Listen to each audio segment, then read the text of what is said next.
Dinabandhu Prabhu from France, Dan Michel. I agree that this material world is a kind of hell, but as living entities, why do we have to suffer so much in Naraka if we don't and can't remember it? What is the use of such punishment? And when you punish too much severely a child, instead of educating him, will it not lead to the opposite result? Now this question is, so thank you very much for Dan Michel, Dinabandhu Prabhu, for your question.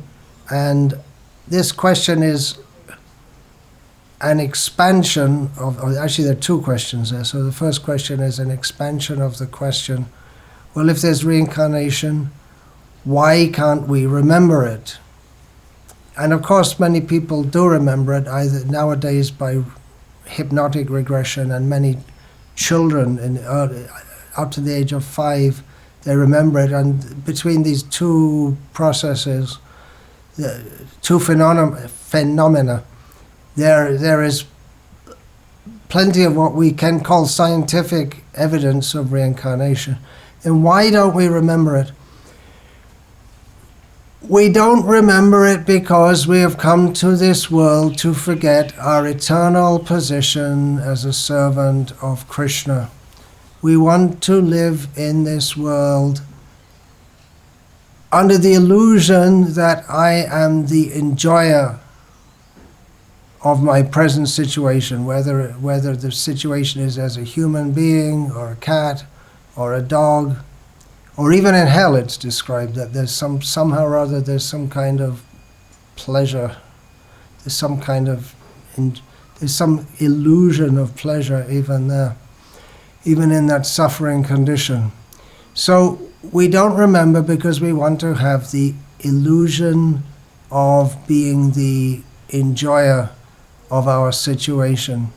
But in conducting that situation of trying to enjoy, we inflict suffering on others. Because if we're not loving Krishna, then we're envious of Krishna. We become envious of others. We put ourselves in the center instead of Krishna. And therefore we get reactions. And we forget that because we want to be in the particular matrix that we're in now. Yes, I am 24 years old, I'm a male, I am born in France, and this is my situation, I'm going to enjoy it. And we're fully wrapped up in that illusion of being in that situation. If we remember that we have previous lives, then that whole bubble gets burst, but we don't want that. But actually we do, in the depth of our hearts, we do want it, and therefore various teachers come and tell us that we are eternal, we're meant to serve Krishna, we're meant to serve God. Now, the idea that hellish punishment, it doesn't serve its purpose, is not educational if we forget it. But please remember that in all civilized societies throughout history, there has been religion, and there has been an understanding that there is hell, that you do get a reaction for all the sinful activities that you do. And this was very prominent all over the world in Hindu society, in Buddhist society, in Christian society, and that belief in hell has really come down due to the Enlightenment and humanism in Europe, prominently from France, the philosophers who doubt the existence of the soul and doubt the existence of God and doubt the existence of eternality and of heaven and hell. Otherwise, in all human societies throughout history, the understanding that there is a hell is very prominent in people's consciousness, and that we have to escape that by turning to God, or in the Hindu tradition, there is the performing atonement, penances. So that understanding is there, that there is severe punishment, and the fear of it, that the fear of it is the beginning of the commitment to lead at least not a grossly sinful life, and to turn to God. Now, in the Western world, the concept of God is very much one of fearing God. And we don't have that in the Bhakti traditions, within the Vedic Vaishnava culture. The idea is of loving God. And if you love God, then automatically you're delivered from hellish punishment. But at the same time, we should be aware that we may think, well, gross punishment, if we don't remember it, but we should know that for every action there is a reaction. If you torture humans or animals physically or mentally, you're going to get a reaction for that. So this knowledge is propagated in society, and in this way it is educational. Now, also, if you overly punish a child, will they not react in the opposite way? Well, I was talking about the Enlightenment, so-called Enlightenment and humanism. Well, maybe that is a reaction, but it's partially a reaction to the kind of religion that emphasizes so much that the main idea of God, the main reason to believe in God is to escape hellish punishment. We say, Jesus has saved us. You maybe don't hear that so much in France, because that's very much the born-again Christian Protestant idea over in America. Jesus saves you. And the idea is saved from hell. The history of France is that the Catholics in their religious wars with the Protestants came out on top, and then gradually just a general state of atheism came out on top. But this the whole emphasis on in the Christian religion, certainly as I was raised in an Irish Catholic background, the whole idea is that Jesus saves you from sin. We're all born in sin. Otherwise, we have to suffer. So, quite likely, apart from the whole scientific outlook, and then they doubt what's in the Bible and what the church teaches, and the heliocentric versus geocentric universe and all this kind of thing. There's a revulsion against the idea of God who, and I know myself in my childhood, I said, the idea of a God who just punishes you and throws you in hell is a horrible idea. That's the main thing God does in his life is just throw people into hell.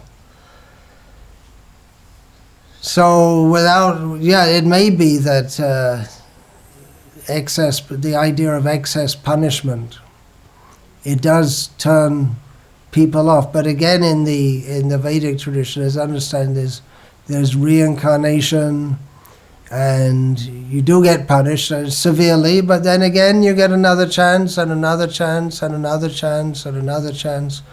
And the punishment is severe because the activities are, you may say it's a very severe punishment. Again, that's because we take sin lightly, thanks to our secular humanistic outlook, which is predominant in the world today. We take it very lightly. We don't realize that the importance of this human life. We're supposed to act in a manner that is conducive for God realization. But instead, if we use it for torturing other living beings, or just waste our life in intoxication, we engage in sex with other people's wives, and so on and so on. So these are not light things. We make light of it because we don't realize the responsibility of human life. It is very severe, and there are severe punishments. But then it's over, and then you start again. And if you're born in a culture where spiritual knowledge is or at least knowledge that there is God and there is good and there is evil. You see, the modern society, this impersonalism of an atheism, modern society has lessened the understanding of sin and piety and what is good and what is bad. What is good is what you like to do or what you feel like you like to do. If someone falls in love with his teacher and then she gets divorced and he marries her even though she's 15 years older than him, that's fine. No, it's not fine. That's wrong. Referring to a certain person in France by the name of Monsieur Macron, the present, anyway, you know. It's not fine. And then the Prime Minister of Britain is divorced, and his partner, he's not even married to her, has a child by him, and it's all okay, because people they don't believe in an absolute sense of good and wrong. So we have to distribute this knowledge very widely so people can know. We don't want that people will be punished. We don't take pleasure in that. But people should know that you just can't commit sinful activities and get away with it. Nor is man the measure of all things. Nor is men decide what is morality and what is right and what is wrong. Yashastra vidimutsrita vartate kama karata. No, that's the Nasa siddham avapnoti nasukam na parangatim. Krishna says in Bhagavad Gita, people who disregard the instructions of these scriptures and act whimsically, they cannot attain the perfection of life, they cannot attain happiness, they cannot attain the supreme destination. Tasmat shastram pramanam te karya vyavastito gyatva shastra vidhanoktam Gadva Shasvidhanoktam Karyam Karma Eharhasi. Therefore, one should know it is the duty of a human being to know what are the injunctions of Scripture and act accordingly. People don't know, they don't want to know, they make light of the Scriptures. It's a very bad time. We need to give real spiritual knowledge to people so they don't think that acting sinfully is just normal. Hare Krishna. To summarize succinctly, traditionally people wouldn't have, or up to the present day, people don't have memories of hell directly, most of them, but they were aware, they were conscious of hell and hellish punishments. And that kept them afraid. So they didn't need to remember. They were quite aware of what was going on. And you'll find also that awareness means if you see a creature, a lower species, a snake, an envious snake that bites for no reason, a cobra it's quite common that a cobra strikes for no reason, then you know that they must have been a very envious and sinful person in a previous life. So and he's gone through hellish punishments and now has taken that body. And the lower species of life are themselves hellish punishments for the jiva who is meant to be living and loving and laughing with Krishna.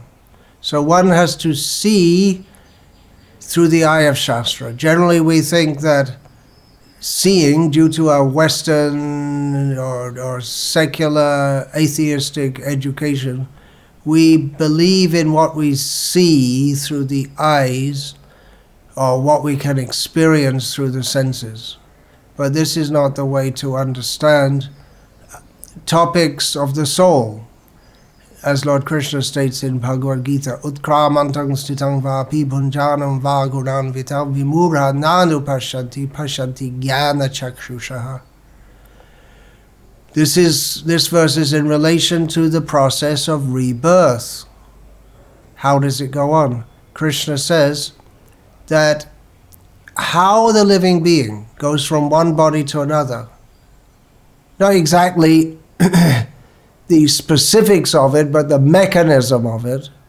How did we go from one body to another? People who are foolish, they cannot see this, but it is seen by a person who has the eye of knowledge. The eye of knowledge, that means Shastra Chakshusha. See, seen through the eye of Shastra, which is given by Krishna.